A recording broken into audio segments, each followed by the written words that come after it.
What you are seeing is the actual footage gotten from this true crime event. The events depicted are real. However, as stated in our disclaimer, specific names and locations will be altered. This is necessary to protect the privacy and rights of the individuals and families irrevocably impacted by this tragedy. At True Crime Chronicles, our mission is to expose the darkness that can reside within the hearts of men, fostering awareness through these difficult stories, all while respecting those who live with their aftermath. Welcome to True Crime Chronicle, where we serve you with true crime stories that keep you at the edge of your seat and wonder the kinds of evil that lurks within the heart of men. Please hit the subscribe button and let's ride into mystery together. On the evening of June 22, 2025, Clementine and Jedediah stepped onto Cypress Key with hope in their hearts and dreams in their hands. They arrived under open skies and drifting gulls, convinced that solitude would strengthen their bond. Clementine pictured golden mornings spent kneading dough, her laughter filling a cozy kitchen. Jedediah imagined steady work at the boatyard, each repaired engine a promise of stability. But as the sun dipped behind the pines, tension gathered in the quiet corners of their little home. A single disagreement over money, over the future, over a question left unanswered, would ignite forces they never anticipated. What was said in that final moment? Which unspoken fears drove one partner to desperation? And how did the isolation of an island amplify every unvoiced worry? Before the night ended, a plea for help would cut through the stillness, a cry that neighbors would answer too late. By dawn's first light, two families would be shattered and a one-year-old girl would awaken in a world she could not yet understand. Join us as we piece together the sequence of events, hear the voices of those who rushed to her side, and confront the questions that linger long after tragedy strikes. If you believe every story deserves to be told, stay with us and be ready to share your thoughts when the journey reaches its end. Don't forget to like, comment on your theories, and subscribe for the full account of the Cypress Key tragedy. As dawn broke over Cypress Key, two very different journeys had already brought Clementine and Jedediah here. Clementine grew up in a tight-knit Georgia town, where afternoons smelled of magnolia and fresh-baked bread.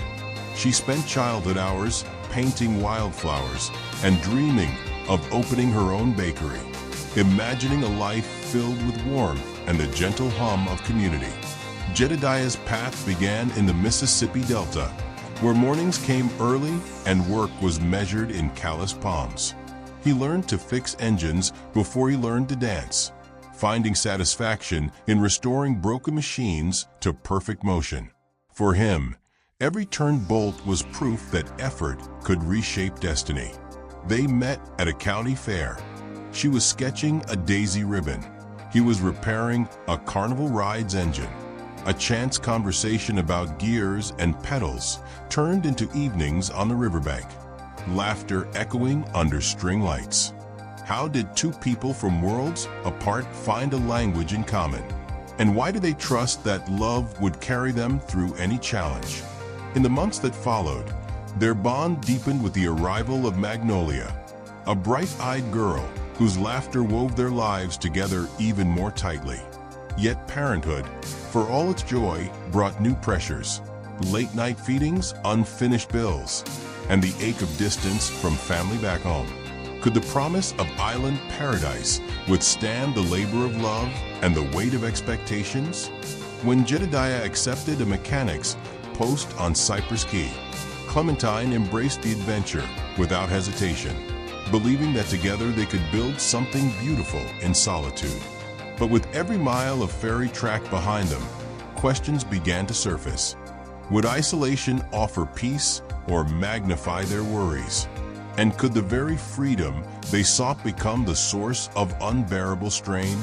Over the next few minutes, we'll trace their footsteps from home to harbor, hear from the friends and loved ones who watched their romance unfold, and explore the early signs that life on this remote island was not quite what either of them had imagined. Stay with us as we uncover how a fairy tale beginning set the stage for a night none of them could have foreseen. They stepped off the ferry onto a weathered dock, the salt air carrying both promise and uncertainty. Cypress Key seemed a world apart, towering pines, rocky shoals, and the slow rhythm of tides that governed every life here. For Clementine, the island's quiet offered space to breathe, to bake bread unhurried, to paint sunlight on canvas.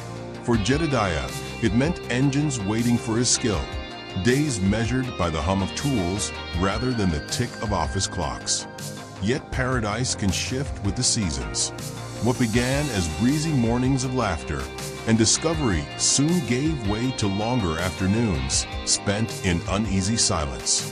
Why did the ferry's absence at dusk feel more like a barrier than a safeguard? When neighbors waved hello, was it genuine warmth or the careful distance of a dozen people guarding their own solitude? In the first weeks, small tension surfaced. A forgotten invoice here, a clattering repair there. Clem found herself watching the horizon for family letters that never came. Jedediah found himself listening for doubts in her voice when she mentioned Georgia. Could hopes of freedom become anchors of regret? At what point does independence become isolation? By the end of that first month, arguments had begun to echo through the empty rooms. Each disagreement left a trace, like footprints on unpaved roads, impossible to erase, only to be layered over by the next misstep. As we explore their early days on Cypress Key, ask yourself, when dreams demand sacrifice, how much can two people give before they start to take from each other?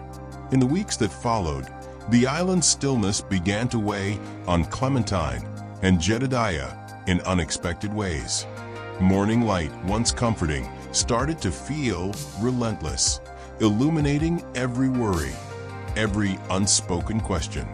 Clem would rise before dawn, kneading dough in a silent kitchen, her thoughts drifting back to the laughter of Georgia mornings. Jedediah, in contrast, found solace in the boatyard's clang of metal.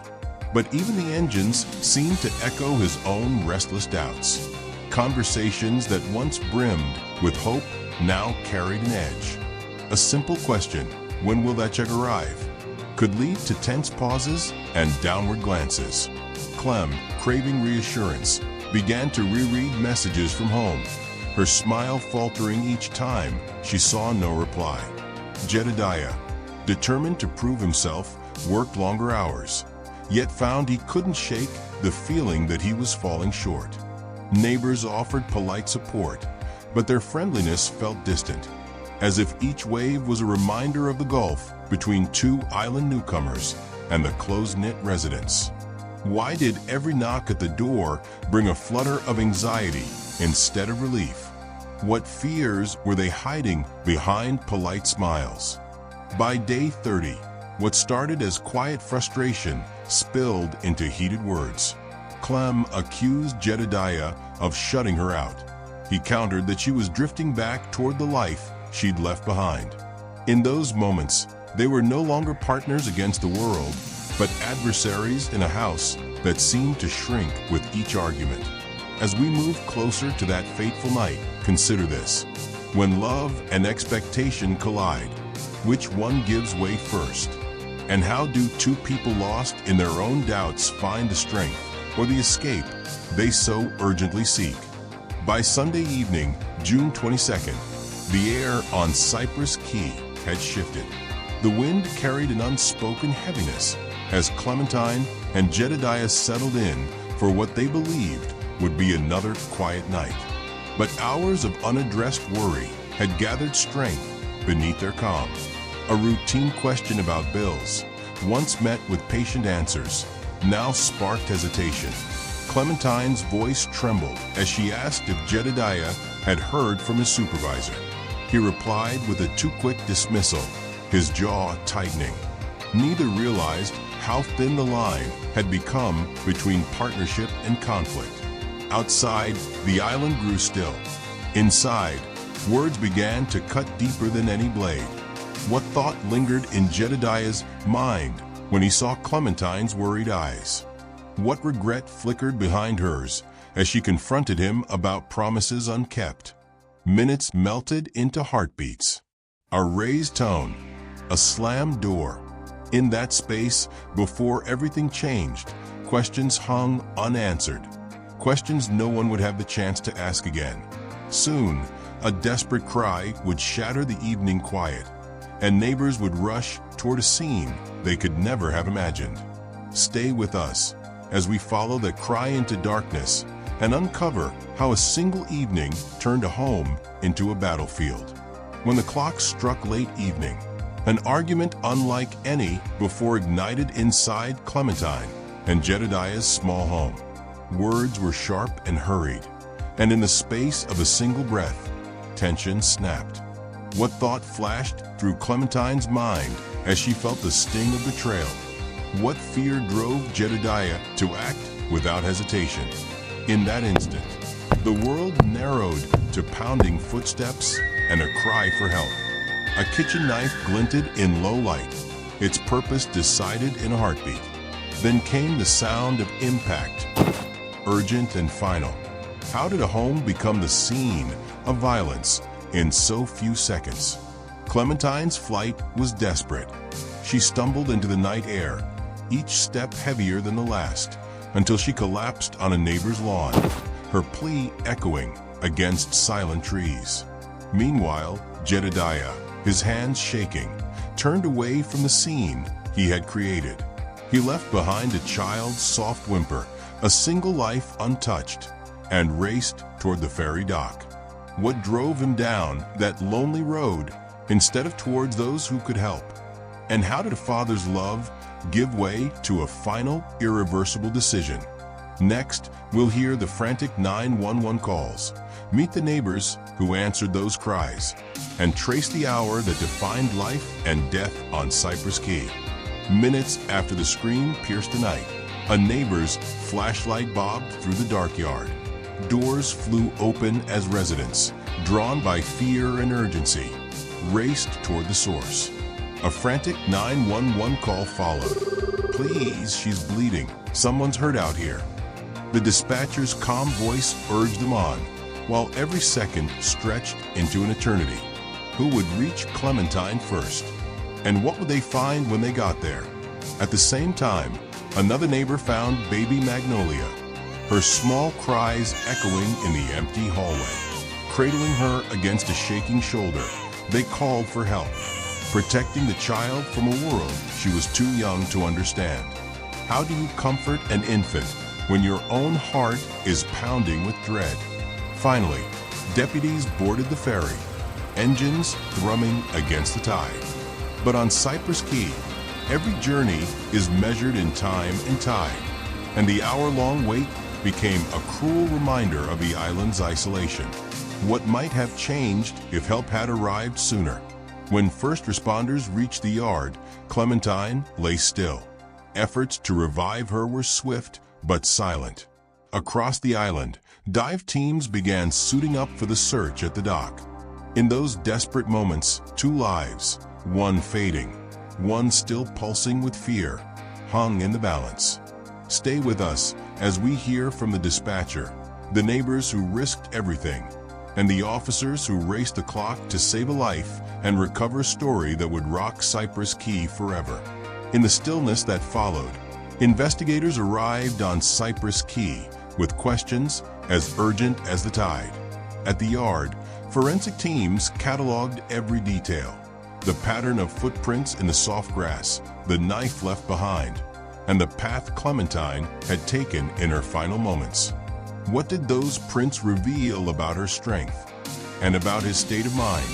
Meanwhile, across the water, a ferry worker stood at the helm, replaying what he had seen: a car hurtling down the ramp, headlights cutting through darkness, then an echoing crash as metal met water.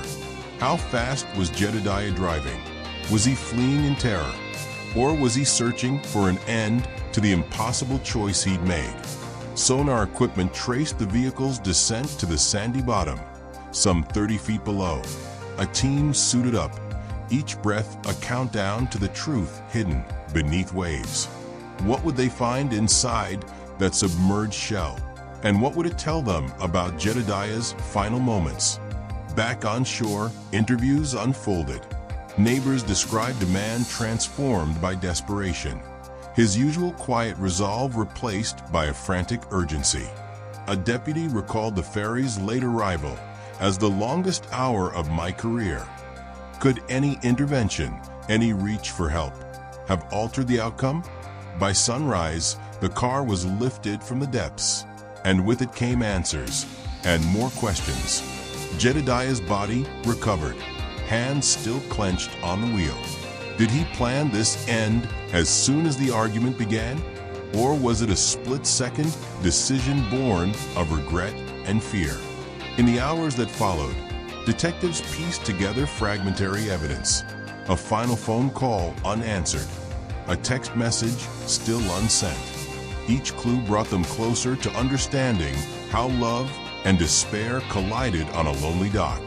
Next, we'll explore how the community grappled with these discoveries, hear from experts on the signs that were missed, and consider the legacy left behind by Clementine and Jedediah's final act. As sunlight warmed the trembling faces on Cypress Key, the island's tight-knit community gathered along the shoreline, candles flickering in the morning breeze. A vigil formed beneath towering pines, neighbors who had shared waves and quiet greetings, now united in grief. What thoughts crossed their minds as they mourned a life so young and a promise so broken? Back in Georgia and Mississippi, two families confronted a tragedy that transcended distance. Clementine's sister spoke of a vibrant soul lost too soon. Jedediah's brother wrestled with disbelief, recalling the man he thought he knew. How do you reconcile the memory of laughter with the memory of loss? Meanwhile, baby Magnolia, safe but bewildered, entered protective custody. A social worker described the hush that fell when she was handed over, a fragile innocence caught between relief and sorrow. What future awaited this child, born from love and tragedy on a remote island? In towns back east, friends lit candles in living rooms. On Cypress Key, residents pinned handwritten notes to a makeshift memorial. Each message carried questions without answers. Why did help arrive too late? Could any warning have been heard? And most painfully, how does a community heal when the horror happened in its own backyard? As we move into the next chapter, we'll sit down with domestic violence experts and psychologists to examine the warning signs that went unnoticed and the pressures that pushed a loving partnership to its edge. Together, we'll seek understanding and perhaps the lessons that can prevent another story like this from ever unfolding. Now, we turn to the experts who study why loving relationships can end in violence. First, Dr. Elena Morales, a specialist in intimate partner conflict. She reminds us that isolation can intensify ordinary stresses until they become dangerous. Could the remoteness of Cypress Key have acted like an amplifier, turning fears into fury? Next, we hear from clinical psychologist Dr. Marcus Liu, who examines Jedediah's emotional trajectory. He notes that mounting feelings of failure and shame can erode self-control, especially when there's no one to share the burden. At what point does a person's pride outweigh their hope? Both experts point to early warning signs: unpredictable mood swings, sharp criticisms masked as concern, and withdrawal from friends and family. Many of these red flags appeared in Clementine and Jedediah's final weeks. Why did they go unspoken? And what conversations might have changed their course? We'll also explore the critical delay in emergency response, the lone ferry that arrived an hour too late, and consider how geography can become a barrier to help. What if there had been a way to bridge that distance faster? Finally, we bring these insights together with one question: how can we recognize the silent cracks in relationships before they widen into tragedy? Your voice matters. If you've seen signs of distress in someone you know, reach out. And if this story has opened your eyes, share it with others. Join us in the comments below. What warning signs would you watch for? How can communities better support isolated families? Don't forget to like, subscribe, and ring the bell to stay informed on stories that matter. Together, we can help prevent the next Cypress Key tragedy. Clementine and Jedediah's story began with promise and ended in heartbreak, a reminder that even the strongest bonds can fracture under pressure. They sought freedom in isolation, only to find that distance from support can magnify every fear and frustration. In one night on Cypress Key, love, hope, and trust were tested beyond measure, leaving a baby girl to carry their legacy forward. As we look back on their journey, we're left with hard questions. How do we reach out when someone seems fine on the surface? What can we do to ensure help is never farther away than a phone call? And how can communities bridge the gaps that leave families alone in their darkest hours? If this story has moved you, share it with those in your life, because awareness can be the first step toward prevention. Comment below with the ideas and resources you believe could make a difference. And if you want more in-depth investigations into remarkable cases like this, subscribe and click the bell so you never miss an episode. Together, we can honor Clementine and Jedediah's memories by building a world where no one has to face their struggles alone. Until we meet next time, stay away from crime.